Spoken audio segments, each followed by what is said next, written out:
If I close my eyes and sit here, somebody walks into this hall, I will tell you what kind of person has walked in. You will see once you sit like this, your brains will work better, believe me.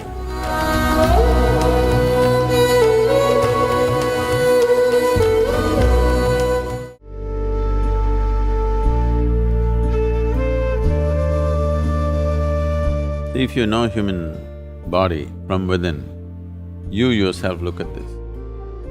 Just see how your body feels when there's food in the stomach and how your body feels when the stomach is empty. You will see your body and your brain will work at its best when your stomach is empty. If food is constantly being processed in your digestive system, a certain amount of energy naturally is gone there, so both your brain and body will not function at their best.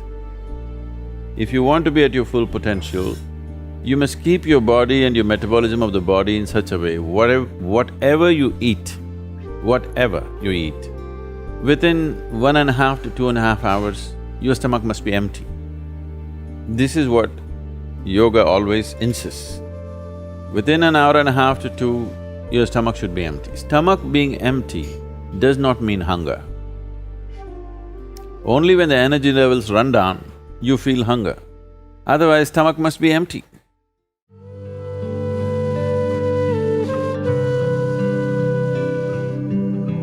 In this corner, there is a stone mantapam or a pavilion where we have set up an ideal office setup for you. Low-level chairs, low-level tables.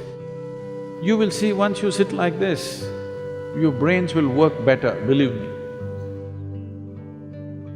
I cannot speak or explore something without folding my legs.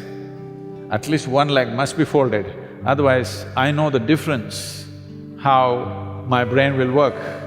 If you don't know the difference when it's working and when it's not working, you're a serious problem. Just legs folded and sit down for some time, keep your spine erect, suddenly your ability to perceive, I'm telling you, if I close my eyes and sit here, somebody walks into this hall, I will tell you what kind of person has walked in. Oh, Sadhguru, you are a great yogi, that's not the point. Even the dog in your house knows this, isn't it? Yes or no? Your dog is sitting under the sofa, someone comes at the main door, he knows who has come. Yes or no?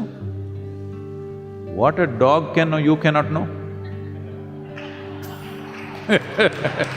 No, what I'm trying to tell you is, essentially the whole evolutionary process from an amoeba to being a human being is more complex and sophisticated neurological system, isn't it? Yes or no?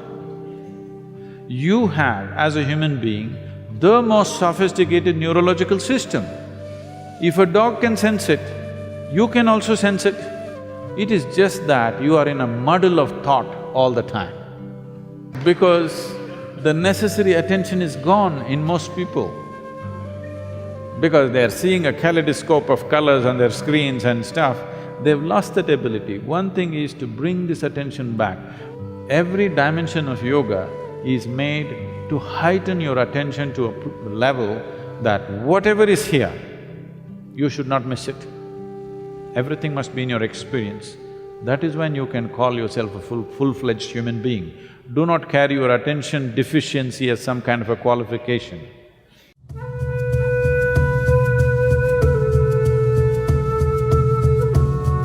Anything yields to you only to the extent you pay attention to it. In this aspect, breath is a beautiful device to practice attention. Attention not for a specific purpose, simply to be attentive. Whether you're an artist, you're a scientist, you're a spiritually oriented person, you're a business person, or you're just living your life in terms of your family, your love, your joy, all these things will yield to you only because you have paid sufficient attention to it. Human attention can open just about any door in the universe.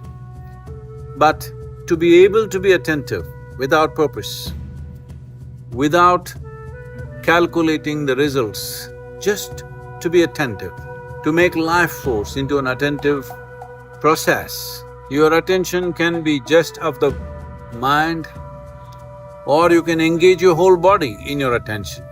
If you need to understand this, if you watch a tiger or a leopard or a cheetah crouching for its hunt, you will see he is not only paying mental attention, his entire body is attentive, is focused, the energies are focused. So if you engage your body, your energies into the mental attention, suddenly this attention becomes a tremendous force which makes variety of aspects of life to yield to you. Life yields to you only to the extent that you are able to create the power of attention. The power of human attention is an incredible force. You have to learn with necessary practice to unleash this force to your benefit and to everybody's benefit.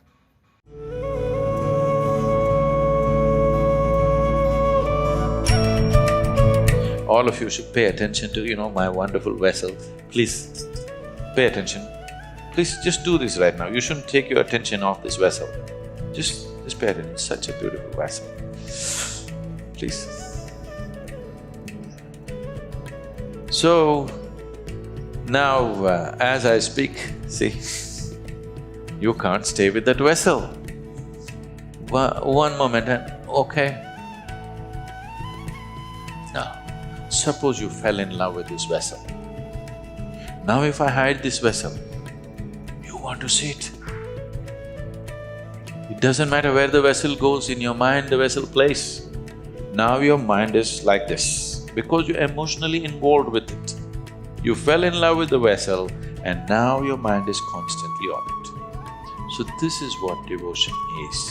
It's a powerful way of paying attention, an effortless and joyful way of paying attention. If you try to concentrate on something, you'll get a headache. But if you fall in love with something, anyway your focus is 100% there and you won't get a headache, you will be ecstatic. This is a more intelligent way of using your mind than anything that people have known as intellect. A devotee has a completely different perspective of life. It is a different dimension of intelligence, where he is able to access things that others cannot even dream of, effortlessly, joyfully. Because emotionally he is involved, his attention is absolute. And whatever you pay attention to, if your attention is absolute, that dimension of life has to open, it has to yield, there is no choice.